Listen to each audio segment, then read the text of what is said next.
तीरथ गए थे एक फल, संत मिले फल चार, सदगुरु मिले अनेक फल, कहे कबीर विचार।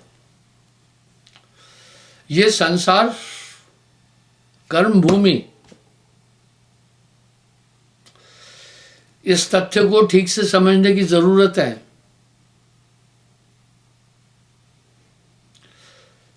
कर्म प्रधान विश्व रच राखा, जो जस करे सो तसफल चाखा। समस्त जीव, अब कर्म कहां रहते हैं वो मैं बताता हूं। साहब ने हर चीज को बड़े सहज तरीके से समाज के पास रखा।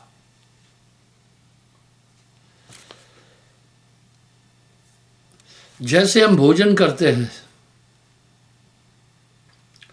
भोजन का सार हमारे शरीर में हो जाता है।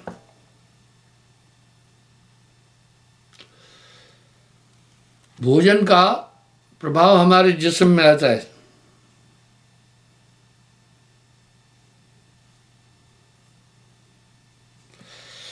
और जैसा जो भोजन करेगा वो गुण आएगा। इसलिए भक्ति क्षेत्र में मांसाहारी को भक्ति का कभी भी पात्र नहीं बोला। और आजकल तमाम मत मतांतर मांसाहार का वर्जन नहीं करते हैं। यह व्यवहार संगत बात नहीं है, धर्म संगत भी नहीं है। हमें अपने धर्म के बारे में जानकारी रखनी है। इस पर मैंने विश्लेषण कई बार दिया है। हमारे धर्म की एक मान्यता है, ईश्वर है। यह धर्म उस सर्वशक्तिमान की सत्ता को स्थापित करता है। इसके फिर दो सिद्धांत हैं, सत्य और अहिंसा। सत्य के भी 8 अंग हैं, अहिंसा के भी 8 हैं। अहिंसा में किसी प्राणी को मन वचन कर्म से कष्ट नहीं देना, ये महापाप है।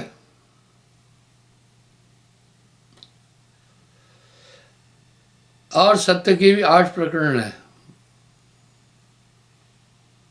आप जो जो कर्म कर रहे हैं सब अंतःकरण में पहुंचते हैं, वहां संचित होते हैं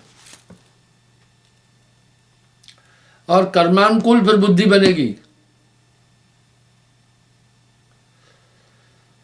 जो हमेशा पाप कर्म करते हैं उनका अंतःकरण और बुद्धि ईश्वर की तरफ कभी नहीं जाएगी।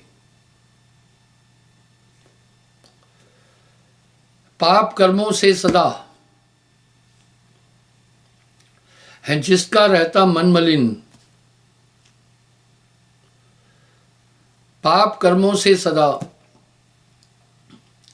है जिसका रहता मन मलिन, उसको सपने में भी परमात्मा नजर आता नहीं। मलिन बुद्धि हो जाएगी। हमारे बुजुर्ग लोग इन चीजों को बहुत गहराई से लेते थे। आज हमारी नई पीढ़ी बहुत भटक गई है। ये पाश्चात्य पद्धति पर चल रहे हैं, उनका कोई भी जीवन पद्धति नहीं है। एंजॉय,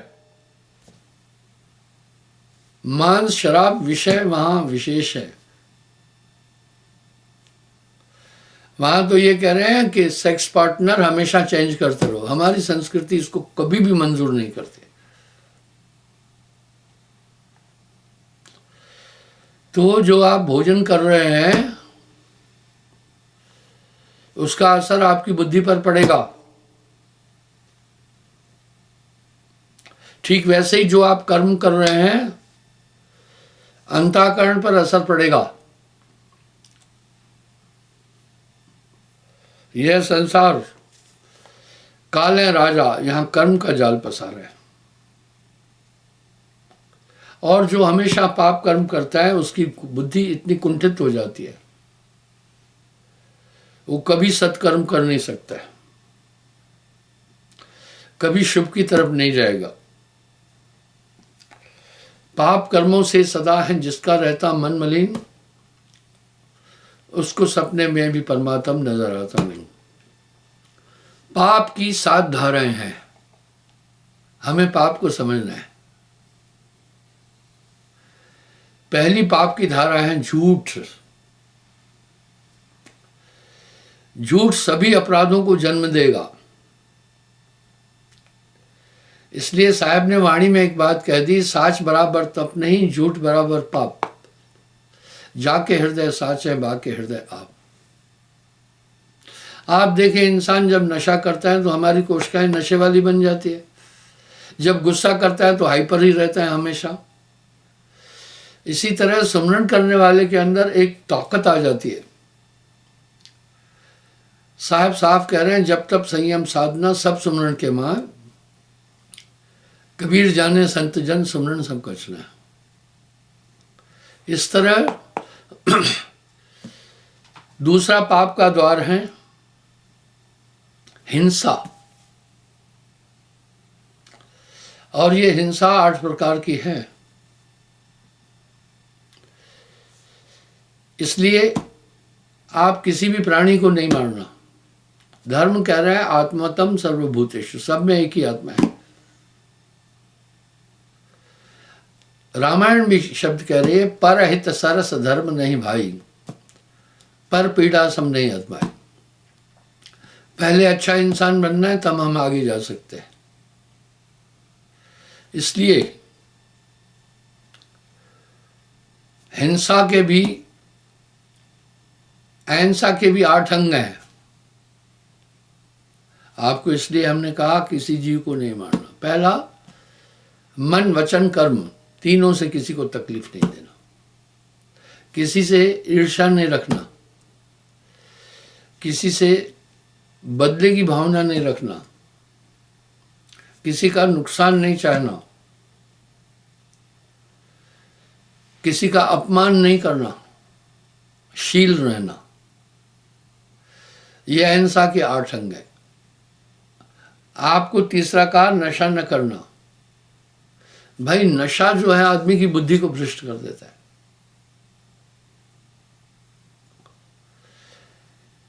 अमल पदार्थ जग में जीते, अखाद्य मानकर तजिए तेते। अखाद्य कहते हैं मांस को, जो नहीं खाया जाना चाहिए। जितने भी नशे हैं सब अखाद्य पदार्थ की तरह ही त्यागना चाहिए। नरक का चौथा द्वार है परस्त्री गमन। ये महापाप है।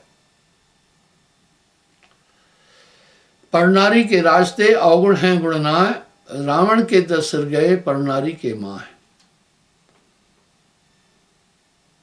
हर आदमी ब्याह शादी करके अपना एक घर बसाता है। जब भी परनारी से को रचित करेंगे तो उनका घर बर्बाद हो जाएगा, बच्चे बर्बाद हो जाएंगे, वो खुद बर्बाद हो जाएगा। इसलिए परस्त्री गमन इस धर्म में बहुत बड़ा पाप बताया गया है। 5वां, चोरी नहीं करना। ये चोरी नरक का द्वार है। चोरी आप क्या करते हैं? या तो किसी का पैसा चुराते हैं, या तो फसल वगैरह काट के आ जाते हैं, कई तरह की किसी का सामान उठाते हैं। चोरी, इससे आदमी का दिल दुखता है। आप सावधान रहें। इस तरह समस्त किस्म की चोरियां वर्जित हैं। जुआ, मेरे पास काफी अनुभव है। जुआड़ी जैसा निकृष्ट काम कोई भी नहीं है। आप उदाहरण देना, देखें, धर्मराज युधिष्ठिर धर्म के अवतार थे। जुआ के कारण अपनी बीवी, अपने भाइयों और अपने को बेच दिया।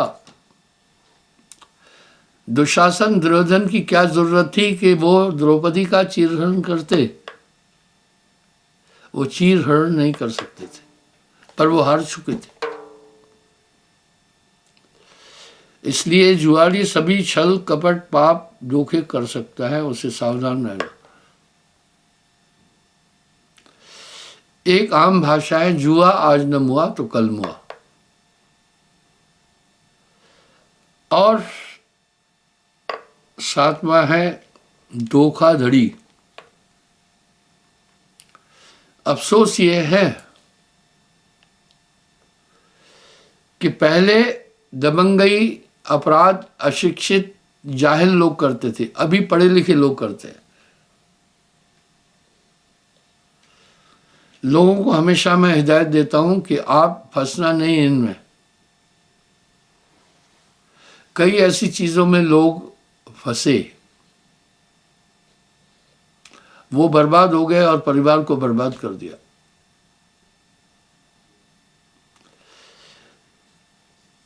और धोखाधड़ी आजकल बिजनेस हो गई है।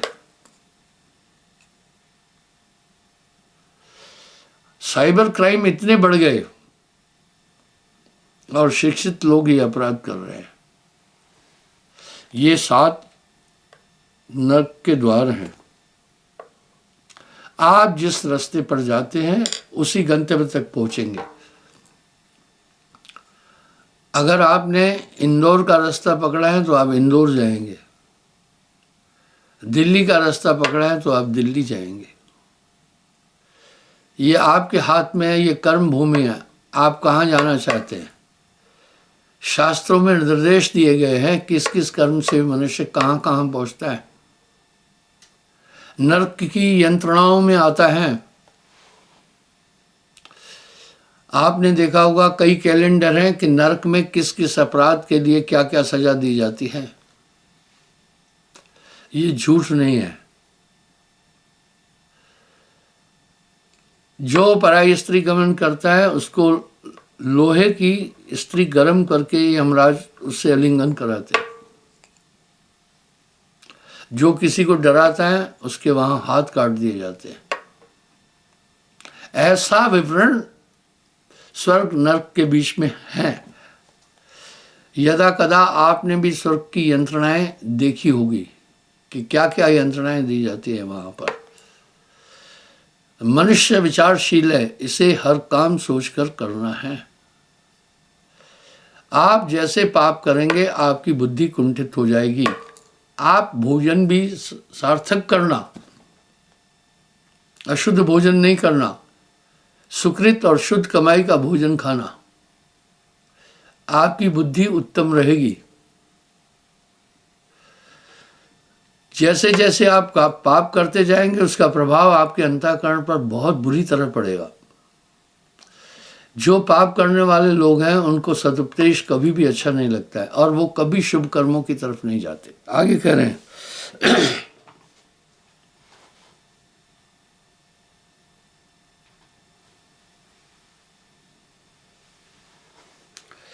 जस वासना कर्म कर तैसा, ते अनुसार धर्म के ऐसा।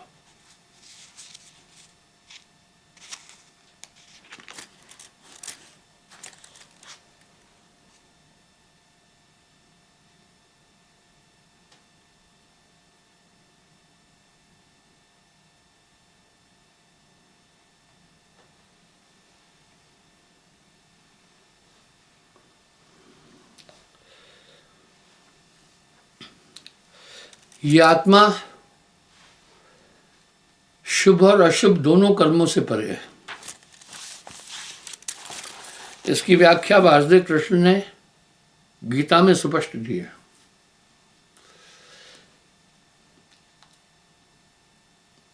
पर साहब ने तो यूं कह दिया, पाप पुण्य ये दोनों बेड़ियां हैं, एक लोहा एक कंचन केरी। हथकड़ी चाहे लोहे की है चाहे सोने की है, हथकड़ी है, हाथ बन जाएंगे। इसलिए निष्काम भाव, मैं तो यूं कहूंगा हर एक कर्म मन के द्वारा है। आत्मा तो कर्मातीत है। मैंने कल भी व्याख्या में कहा था, मनुष्य कर्म 14 चीजों से करता है। कर्म के विभाग 14 हैं। 5 कर्मेंद्रियां, 5 ज्ञानेंद्रियां, 4 अंतःकरण की इंद्रियां। और साहब सीधी बात कह रहे हैं, पाप पुण्य यह दोनों बेड़ियां हैं, एक लोहा एक कंचन केरी। हमारी आत्मा का किसी भी कर्म से संबंध नहीं है। आत्मा तो अपने आप में ही नियत है। आत्मा का दृष्टा और साक्षी कोई नहीं है। आत्मा को कोई बल देने वाला नहीं है, और आत्मा को कोई बांध नहीं सकता। तो आप कहेंगे महाराज बंधे हैं। ये आत्मा अपने अज्ञान के कारण, अज्ञान के वातावरण के कारण अपने आप को बांध दिया। अज्ञान इन्हीं पाप कर्मों से उत्पन्न हुआ। साहब के जितने शब्द हैं सब प्रेरणादायक है।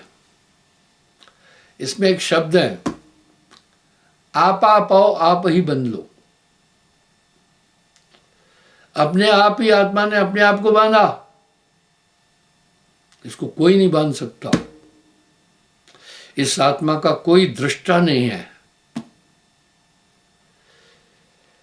जैसे स्वान कांच मंडल में भरमक भूख मरो, जैसे कुत्ता अज्ञानवश कांच के मकान में अपने ही बिंबों को, अपने ही रूपों को देखकर भौंक के मरता है, उसको कोई मारने वाला नहीं था। ऐसे ही ये जीवात्मा अपने ही प्रयास से अपने को बांधा है। जैसे नाहर कूप में अपनी प्रतिमा देख पड़े हो, जैसे शेर अज्ञानवश कुएं में अपना ही प्रतिबिंब देखकर, परछाई देखकर दूसरा शेर समझा, दहाड़ा, अपनी आवाज प्रतिगुंजित हुई, उसने सोचा वो रिस्पॉन्स दे रहा है, नहीं कोई नहीं दे रहा। यहां साहब ने एक शब्द बड़ा सार्थक कह दिया, वाह। आगे कह रहे हैं, जैसे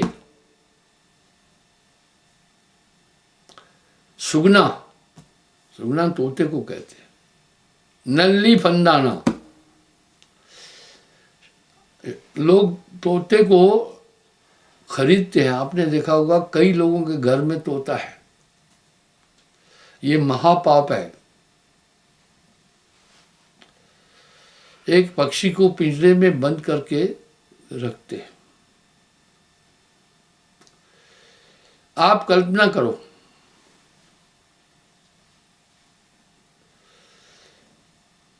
आप कल्पना करो, आपको कोई कमरे में बंद रखे और तमाम व्यंजन खिलाए, आपको अच्छे अच्छे व्यंजन, भोजन, छाजन, दूध, मलाई देता रहे। आप सोचो, आप कभी भी सुखी नहीं हो सकते। इसी तरह आत्मा इस पिंजरे में बंदी है, सुख नहीं मिल सकता। तोते को नलनी में फंसाते हैं, कोई और पकड़ नहीं पकड़ पाएगा। बांस की नालिका होती है, उसमें तोता अपने स्वरूप को देखकर बैठता है। जब चरखी घूमती है तो शीशे में अपना रूप देखता है। वो सोचता है कि किसी ने मुझे पकड़ लिया, कोई नहीं पकड़ा, उसने अपने आप को खुद जकड़ा है। कहत कबीर नलनी के सुगना तोह के हैं पकड़ियो। जो ये 25 प्रकृतियां शरीर में है, आत्मा का इनसे भी संबंध नहीं है। भूख आत्मा का नेचर नहीं, ये पंचभौतिक शरीर का नेचर है। नींद आत्मा का नेचर नहीं है, ये पंचभौतिक शरीर का नेचर है। आपको कई बार 5 तत्वों पर मैंने बात की है, 25 प्रकृति पर बात की है। ये सब माया है। आइए हम फिर देखते हैं। पहले पृथ्वी की 5 प्रकृति है, हाड़, मांस, चाम, नाखून, रोम, देखो सबके पास है। जल तत्व की प्रकृति, रक्त, मांस, थूक, पसीना, बीज, देखो सब में है। इसी से विषय का विकार उत्पन्न होते हैं। सुकड़ना, पसरना, बोलना, सुनना, बल लगाना, ये वायु तत्व की प्रकृति है, ये सभी कर रहे हैं। इस तरह अग्नि तत्व की प्रकृति भूख, प्यास, आलस, निद्रा, जम्बाई सब में है, सब सोते हैं। काम, क्रोध, मद, लोभ, अहंकार आकाश तत्व की प्रकृति रस, रूप, गंध, स्पर्श सब में है। इस तरह ये पंच भौतिक शरीर के धर्म को आत्मा मान रही है।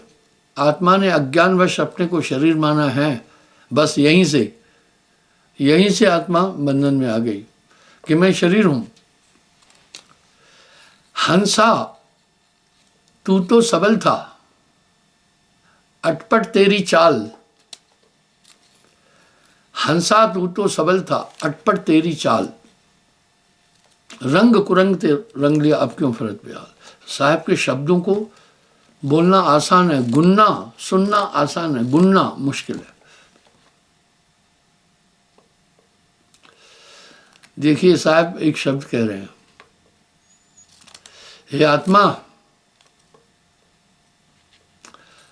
तू अपने ही उपक्रम से बंधी है, तुम्हें कोई बांध नहीं सकता है।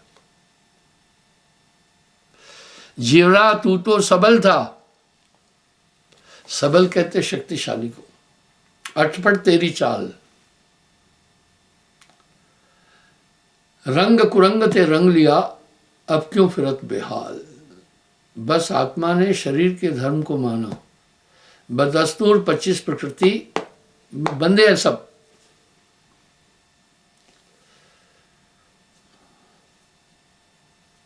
हंसा तू तो अमर लोक का, वाह तुम्हारा ये घर नहीं है, ये संसार तो काल का देश है।